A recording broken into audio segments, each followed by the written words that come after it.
వరదలకు సంబంధించినటువంటి వార్త చూసుకుంటే నిన్న పరిస్థితులు చాలా గ్రామాలకు రాకపోకలు లేనటువంటి పరిస్థితి, అంటే పోవడానికి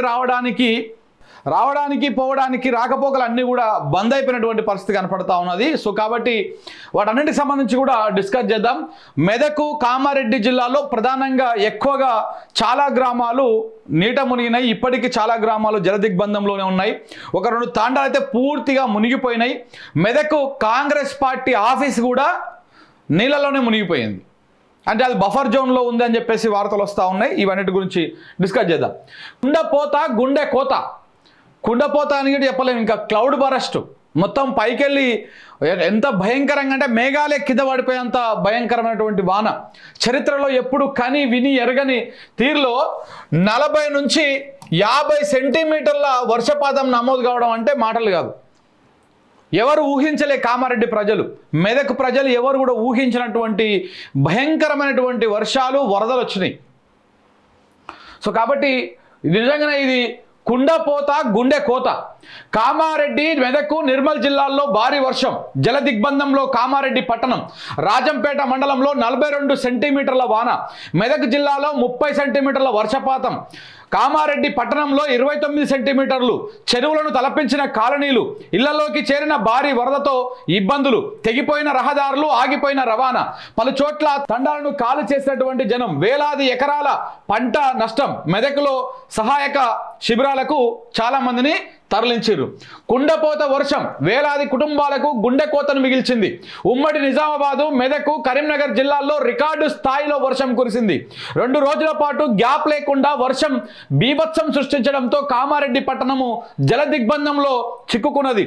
అటు మెదక్, సిరిసిల్ల, సిద్దిపేటలోనూ దంచికొట్టింది వర్షం. వేలాది ఎకరాల పంట పొలాలు నీట మునిగిపోయాయి. వరదల్లో చిక్కుకున్న పలువురిని హెలికాప్టర్ల ద్వారా సురక్షిత ప్రాంతాలకు మరొక వైపు సురక్షితంగా కాపాడారు. మరొక వైపు అనేక రోడ్లు విధ్వంసం కావడంతో రాకపోకలు నిలిచిపోయినాయి అన్నమాట. ఇక చూడండి, మెదక్ జిల్లాలో పరిస్థితి ఇట్లా ఉన్నది. ఎక్కడికక్కడ ఇది కామారెడ్డి పట్టణం. ఇది అసలు చెరువా లేకపోతే ఇవి కాలనీలా అర్థం కాని పరిస్థితి.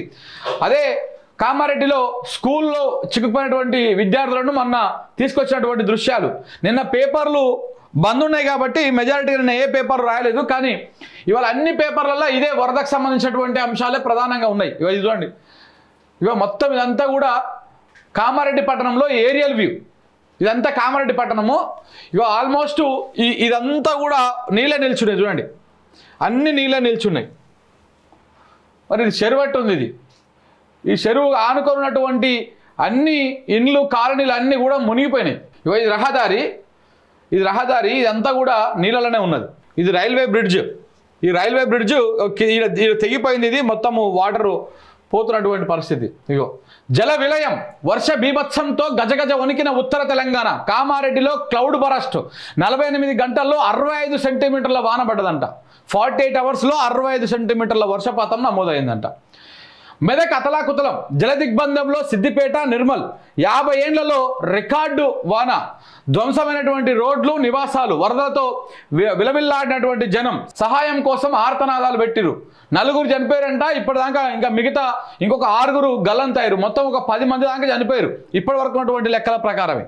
గురువారం రాజన్న సిరిసిల్ల జిల్లాలో వరద బాధిత ప్రాంతాల్లో పర్యటించి గంభీరావుపేట మండలం నర్మాలలో వాగులో గల్లంతైన నాగయ్య కుటుంబాన్ని ఓదారుస్తున్న బీఆర్ఎస్ వర్కింగ్ ప్రెసిడెంట్ కేటీఆర్ పోగానే ఆయన మీద పడి ఏడ్చిరు చాలామంది. 3 రోజుల పాటు ఇంకా వర్షాలు ఉన్నాయంట. 13 జిల్లాలలో నేడు రేపు కూడా సెలవులు ప్రకటించారు. ఇలా శుక్రవారం, రేపు శని, ఆది 3 రోజుల పాటు సెలవులు ఇచ్చేసారు. అక్కడ చూడండి, కని విని ఎరగని వానలతో కామారెడ్డి పట్టణం కకావికలం అయిపోయింది. నీట మునిగినటువంటి కాలనీలు. 12 అడుగుల మట్టంతో వరద. 12 అడుగుల పైకి వచ్చింది అంటే 2 మనుషుల పొడవు వచ్చింది అనమాట. 12 ఫీట్ల వరద వచ్చిందంటే ఇక చూడండి ఏ రేంజ్లో. దాదాపు ఒక ఫస్ట్ ఫ్లోర్ మొత్తం మునిగిపోయి ఉంటుంది. అంతే, 12 ఫీట్లు ఉంటుంది అంతే, అంతకంటే ఎక్కువ ఏమి ఉండదు. 10 ఫీట్లే కడుతున్నారు ఈ మధ్యలో. 10 ఫీట్లు 12 ఫీట్లు ఉంటుంది స్లాబు. ఆడికి మునిగిపోయింది అనమాట. హైదరాబాదు, నాగపూర్కు రాకపోకలు బంద్ అయిపోయినాయి. రైళ్లు రద్దు అయిపోయినాయి. అన్నదాతకు అపారమైనటువంటి నష్టం జరిగింది. కొట్టుకుపోయినటువంటి వరి, పత్తి. 117 చెరువులకు గన్లు పడ్డాయి. ప్రమాదంలో పోచారం ప్రాజెక్టు ఉన్నది. ఇగో మొత్తం పోచారం ప్రాజెక్టు చూడండి ఎట్లయింది, మొత్తం కొట్టుకపోయింది. అంటే ఈ పైనంగా ఓవర్ఫ్లో అయినాయి. ఈ ఓవర్ఫ్లో దాదాపు ఓ రోజంతా ఒక 6-7 గంటలు ఉదయం అంతా వాటర్ పోయినాయి. దాంతో ఇక్కడ ఉన్నటువంటి మట్టి అంతా కట్టంతా కొట్టుకపోయింది. అంటే మట్టి ఉన్నంత వరకు కొట్టుకపోయింది. రాక్ దగ్గరకు వచ్చేసరికి ఆగినట్టు అనిపిస్తూ ఉన్నది. ఈ రాక్ కూడా వినడం కొంత. సహాయక చర్యల్లో పాల్గొనండి, శ్రేణులకు కేసీఆర్ పిలుపు. ప్రజల గోడు పట్టకుండా నీరోలా రేవంత్ సర్కారు వ్యవహరిస్తున్నారని చెప్పేసి కేటీఆర్ అన్నారు. సర్కారు తీసుకున్న చర్యలేవి నివేదిక ఇవ్వాలన్న హైకోర్టు అని చెప్పేసి. ఇంకా చర్యలు ఏముంది, ఆయన హైదరాబాద్లో కూర్చొని మూసీ నదిని ఎట్లా సుందరీకరణ చేయాలి, మూసీ నదిని ఏ రకంగా సుందరీకరణ చేయాలి, ఇప్పుడు 1,00,000 కోట్ల రూపాయలు ఎట్లా మనము ఆ ప్రాజెక్టుని అది వేయాలి, ఏ రకంగా మనం సంచులు వెనకకేసుకోవాలి. అయిపోయాయి మరిగా. ఇప్పుడు ఇంకా ఏం లేదు. ఇక హైడ్రాన్ పెట్టి 3 ఎలక్షన్స్ అయిపోగొట్టాం అటు ఇటు చేసి. 3, ఒకటి హర్యానా, ఇంకోటి మహారాష్ట్ర, ఇంకోటి ఇప్పుడు బీహార్కి కూడా ఆడుకో ఇడుకో ఊడుస్తున్నారు. మొత్తం ఉన్న కాడికి, తెలంగాణలో ఉన్న కాడికి ఊడ్చి అటు పంపించే కార్యక్రమాలు చేస్తూ ఉన్నారు. ఇది అయిపోయిన తర్వాత మరి ఏం చేయాలి ఇంకా నెక్స్ట్? మళ్ళీ ఎట్లా మూసీ ప్రాజెక్ట్ స్టార్ట్ చేస్తాం అనుకో, మళ్ళీ కాంగ్రెస్ అధిష్టానానికి మళ్ళీ ఏమైనా అడిగితే మూటలు పంపించడానికి కొంత అవకాశం ఉంటుంది.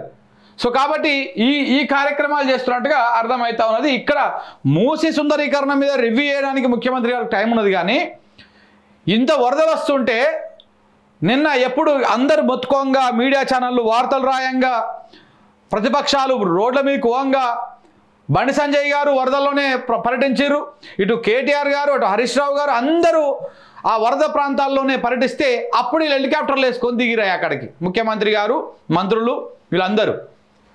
ఒక మంత్రి గారు అయితే మాట్లాడతారు. ఏమని మాట్లాడతారు?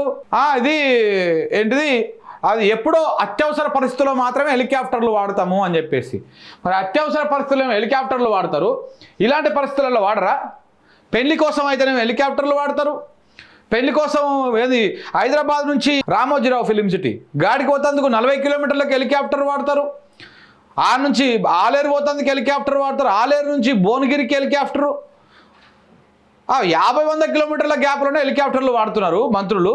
మరి గీడికి పంపిస్తేందుకు ఏమనంటే వాతావరణం సహకరించడం లేదు అని చెప్పేసి ఈ రకమైనటువంటి చెప్పుడు.